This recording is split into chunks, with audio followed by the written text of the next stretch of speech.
یا من یحق الحق بکلماته، ای خدایی که با کلمات وحی حقیقت خودت رو ثابت کردی.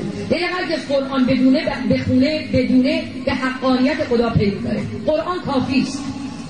یا من یقبل التوبة عن عباده یا من یحول بین المرء و قلبه، ای خدایی که بین شخص و قلبش حائلی.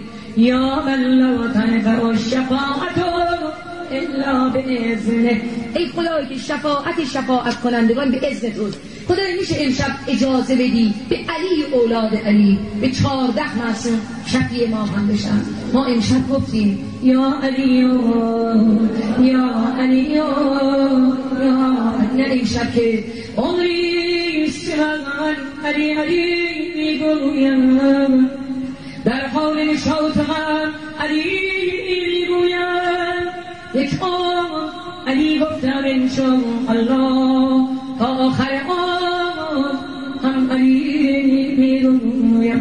خدایا در سکرات موت ما رو از شفاعت قرآن و اطهارت محروم مگردان.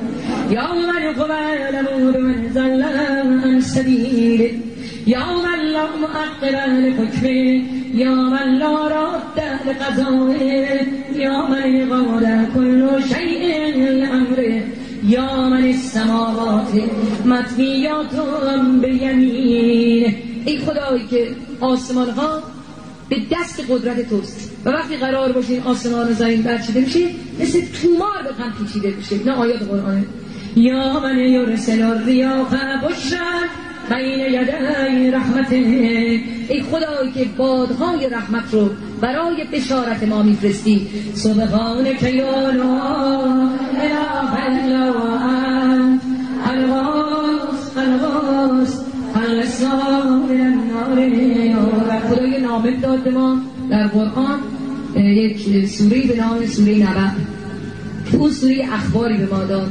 اینایی که داریم میخونیم مال کسی است که اخبار اون سوره رو میدونه و میگه ای خدایی که زمین رو مه، کوها رو میخ، ماه و خورشید رو مثل چراغ، شب رو مثل لباس، روز رو برای معاش، خواب رو برای ثباتم و آسمان ها رو بنا کردی و ای خدایی که همه چیز رو زوج خلق کردی. میدونم که جهنم رو هم در کبیر گناهکار قرار داد. میشه یه نظریه شرط ما بندازی.